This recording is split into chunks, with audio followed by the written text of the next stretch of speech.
अलवर से बड़ी खबर है। बदमाश किस हद तक बेखौफ हैं, यह आपको इस खबर से पता चल जाएगा। बदमाशों ने बंदूक की नोक पर एक बैंक में लूट की वारदात को अंजाम दिया, जिसका सीसीटीवी फुटेज भी सामने आया है, आपकी टीवी स्क्रीन पर है। चेहरे पर नकाब लगाकर, हेलमेट लगाकर ये बदमाश बैंक में घुसे, बंदूक की नोक पर 3 लाख रुपए लूट ले गए। उनकी ये पूरी करतूत, उनकी ये गुंडागर्दी, ये वारदात वहां लगे एक सीसीटीवी कैमरे में कैद हुई। जैसे ही पुलिस को इत्तला दी गई, पुलिस ने तुरंत नाकेबंदी कराई और बदमाशों की तलाश शुरू की। राजस्थान ग्रामीण बैंक भुगोर, ये वो बैंक है जहां पर आज बदमाशों ने वारदात को अंजाम दिया है।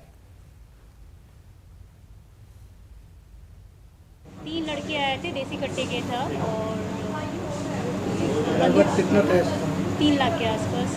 मारपीट नहीं करी, पिस्टल ताना कि हम मेरे पे, मैडम पे और जो हमारे कैशियर उनके कनपट्टी पे। बड़ौदा ग्रामीण बैंक है यहाँ पर, बुगोर ग्राम पंचायत भवन के पास ही।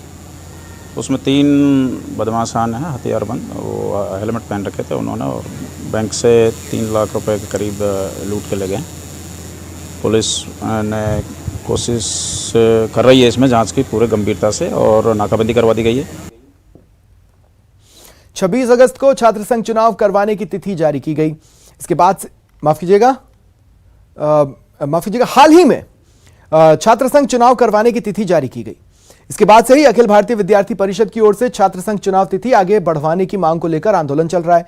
पिछले कुछ दिनों से लगातार प्रदेश के करीब सभी कॉलेज और यूनिवर्सिटी में इसका विरोध देखने को मिल रहा है। वहीं एबीवीपी की ओर से राजस्थान यूनिवर्सिटी में एक बड़ा और हंगामेदार विरोध प्रदर्शन किया गया। एबीवीपी नेताओं द्वारा कुलपति सचिवालय के गेट को तोड़ने की कोशिश हुई।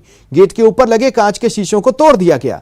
एनएसयूआई के कार्यकर्ताओं ने भी छात्रों से जुड़े मसलों को लेकर प्रदर्शन किया। माहौल में काफी गहमा गहमी रही। यहाँ पर लोकतंत्र की सरेआम राजस्थान में हत्या हो रही है। आम छात्र को अधिकार है वोट देने का, और ये वोट देने का अधिकार हम लेकर रहेंगे। जब आपने 22-23 के सेशन में एक भी एडमिशन पीजी में नहीं किया, तो आप किसका वोट दिलाएंगे? शिक्षा मंत्री जी, अभी क्लासेस चालू नहीं हुई है, आप सरेआम मीडिया के सामने झूठ बोल रहे हैं। छात्र संघ चुनाव का ऐलान सरकार ने कर दिया है। अगर आपने छात्र संघ चुनाव कराने हैं तो आप 100% प्रवेश भी दीजिए। ये भारत का जो लोकतंत्र है, आज आप देखिए सबसे सुंदर लोकतंत्र अगर कहीं है तो भारत के अंदर है। चाहे अमेरिका होगा, चाइना होगा, ब्रिटेन होगा, इंग्लैंड। इन इंग्लैंड और ब्रिटेन के अंदर तो आज भी राजशाही शासन चल रहे हैं। राजस्थान विश्वविद्यालय के अंदर कोई छात्र आता है तो जरूरी नहीं है कि उसके पास में मोटरसाइकिल हो या फिर उसके पास में 4 व्हीलर हो। राजस्थान विश्वविद्यालय के मुख्य द्वार पर हम देखते हैं कि काफ़ी सालों से पानी इकट्ठा होता है। हमने कई बार अवगत करवाया, और हमने आज भी, हमारी जो मुख्य मांग है, पहली मांग है वो यही है कि वहाँ पर जो पानी भरता है उसकी निकास के लिए कोई ना कोई प्रबंधन किया जाए। हमने वीसी साहब से मुलाकात की है और उन्होंने आश्वासन दिए है कि आने वाले 5 से 7 दिन के अंदर अंदर इनका कोई न कोई सकारात्मक नतीजा निकला करके, और विद्यार्थी वर्ग के हित में ये इसका फायदा होगा। और आरटीटीसी चेयरमैन धर्मेंद्र राठौड़ ने गुरुवार को लोकसभा अध्यक्ष ओम बिरला और केंद्रीय संस्कृति एवं पुरातत्व विभाग राज्य मंत्री अर्जुन राम मेघवाल से दिल्ली में मुलाकात की और तीर्थराज पुष्कर में ब्रह्मा मंदिर के जीर्णोद्धार करवाने का आग्रह किया। उन्होंने इस संबंध में वास्तविक स्थिति और सरकार की ओर से आग्रह का पत्र भी सौंपा। वो जीर्ण शीर्ण हालत में है। उसका कारण ये रहा कि ब्रह्मा मंदिर राष्ट्रीय स्मारक की श्रेणी में आ गया है। राष्ट्रीय स्मारकों को भारत सरकार का जो विभाग है, भारतीय पुरातत्व एवं सर्वेक्षण विभाग, उसके अधीन आता है। राजस्थान सरकार ने उसकी मरम्मत का, जब से सरकार बनी है हमारे प्रदेश के लोकप्रिय मुख्यमंत्री अशोक गहलोत जी के नेतृत्व में, तब से लगातार वो ब्रह्मा मंदिर को अच्छा बनाएं इस हेतु प्रयासों कर रहे हैं। लेकिन उसकी इजाज़त, चूँकि ये भारतीय पुरातत्व विभाग के अधीन आ गया, राष्ट्रीय स्मारक बन गया, तो उसकी इजाज़त न तो राजस्थान सरकार को उसका निर्माण करने की मिल रही थी और न पुरातत्व विभाग खुद बना रहा था। प्रदेश में मानसून एक बार फिर सक्रिय हुआ है। राजधानी जयपुर समेत कई जिलों में बुधवार से ही बारिश का दौर जारी है। इससे सड़कें दरिया बन गई हैं, पानी घरों में घुस गया है। देखिए, कुछ तस्वीरें आपको दिखा रहे हैं। 3 तस्वीरें हैं आपके टीवी स्क्रीन पर, जयपुर, श्रीगंगानगर और कोटा की। श्रीगंगानगर की तस्वीर देखकर आप ये मत सोचिएगा कि वो कोई तालाब है। जयपुर की सड़क देखकर आप ये मत सोचिएगा कि किसी पगडंडी से नदी का पानी होकर गुजर रहा है, उसकी चादर चल रही है। नहीं, ये सब वो सड़कें हैं जो अब दरिया नजर आ रही है। कोटा की तस्वीरें भी आपकी टीवी स्क्रीन पर। लोग बेहद परेशान हैं क्योंकि ये पानी उनके घरों में भी घुस आया है। और जयपुर शहर में सुबह से कई जगहों पर रुक रुक कर बारिश हो रही है। जयपुर शहर की ही आपको 4 तस्वीरें दिखा रहे हैं। चारदीवारी, MI road, Tonk road, Ramniwas Bagh, JLN मार्ग, ब्रह्मपुरी समेत कई जगह बारिश से जगह जगह पानी भर गया है। लोग परेशान हैं। कई जगह वाटर लॉगिंग होने से ट्रैफिक का मूवमेंट धीमा पड़ा है। कई जगहों पर जाम भी लगा है।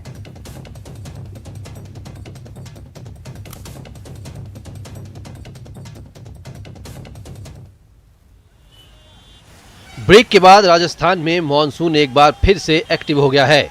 बीते 24 घंटे में जयपुर पाली समेत 10 जिलों में 40 से लेकर 96 मिलीमीटर तक बरसात रिकॉर्ड हुई है। इधर गुरुवार सुबह राजधानी जयपुर में हुई तेज बारिश ने एक बार फिर ड्रेनेज सिस्टम की पोल खोल दी है। बारिश होते ही शहर की सड़कें समंदर में तब्दील हो गईं। बारिश के पानी की निकासी का मार्ग नहीं होने के कारण सीकर रोड पर भारी जल जमाव हो गया।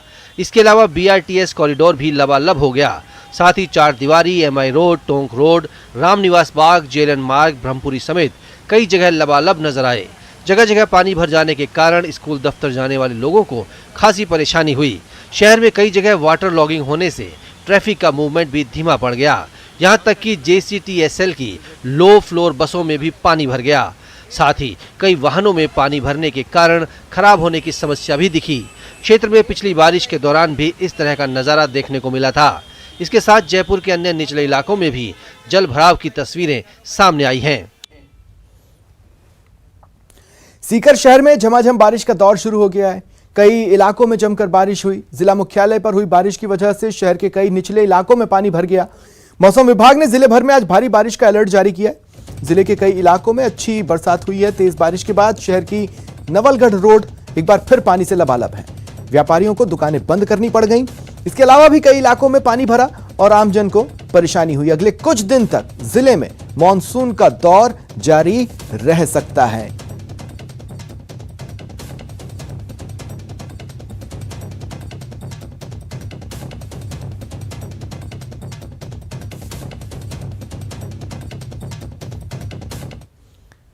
परिवहन विभाग के एक फैसले ने निजी बस ऑपरेटर्स और ट्रक ऑपरेटर्स को आमने सामने खड़ा कर दिया।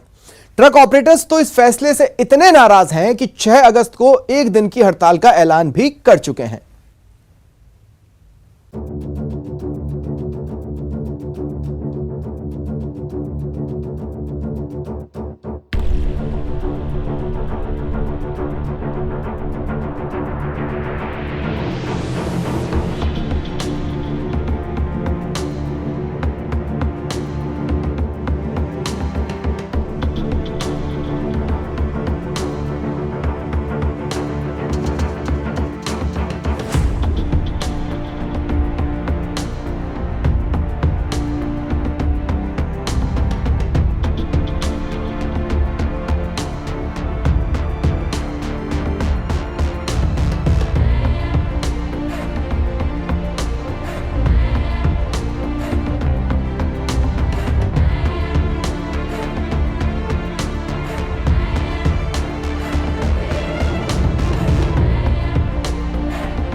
दो 2021-22 के बजट में ये बजट घोषणा है और उस समय तो मैं तो खैर मंत्री भी नहीं था, पर मंत्री परिषद है वो निरंतर चलने वाली प्रक्रिया है। बजट घोषणा है, वित्त विभाग की मंजूरी से ये अधिसूचना निकाली गई है, तो बजट घोषणा को पूरा करना प्रत्येक डिपार्टमेंट की दायित्व बनता है।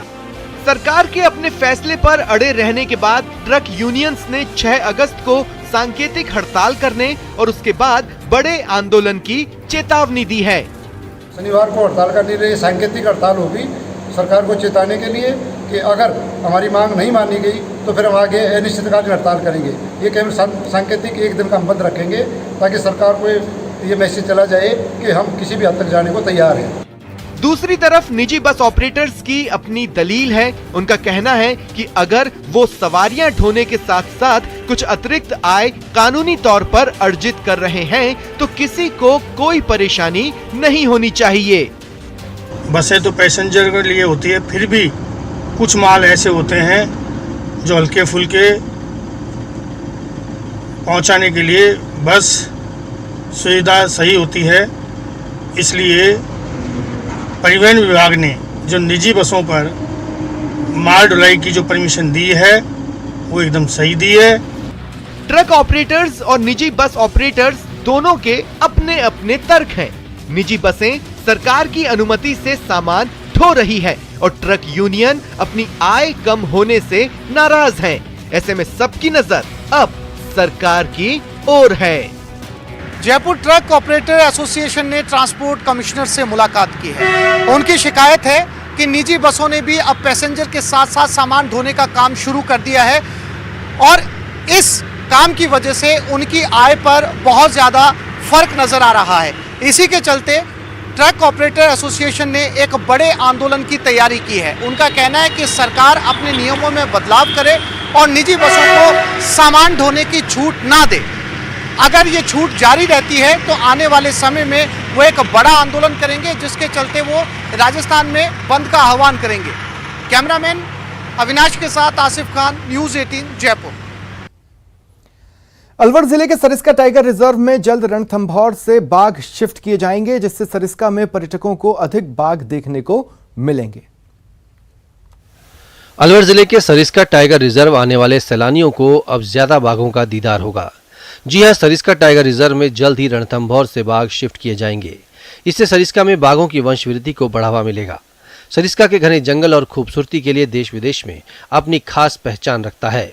सरिस्का में फिलहाल 10 बाघें, 7 बाघ और 7 शावक हैं, लेकिन बाघ बुजुर्ग हो रहे हैं। ऐसे में बाघों का कुनबा नहीं बढ़ रहा है। सरिस्का में सबसे ज्यादा बाघों का कुनबा युवा बाघ ST13 ने बढ़ाया है, जो महीने से गायब है। ऐसे में सरिस्का को युवा बाघों की जरूरत है। इसी कारण जल्दी ही रणथंभौर से सरिस्का में बाघ शिफ्ट किए जाएंगे। सरिस्का के फील्ड डायरेक्टर RN मीणा ने बताया कि एक बाघ और एक बाघिन को जल्दी ही शिफ्ट किया जाएगा। इसके लिए प्रक्रिया चल रही है। विकासरत है। अब जब इसको विकसित होने में थोड़ा समय की आवश्यकता है, समय के हिसाब से निश्चित रूप से एक विकसित जो है सरिस्का टाइगर रिजर्व होगा, ऐसा मेरा पूर्ण विश्वास है। और अब टॉप 10 जयपुर। भारी बारिश से शहर के कई इलाकों में जल जमाव है। अलग अलग इलाकों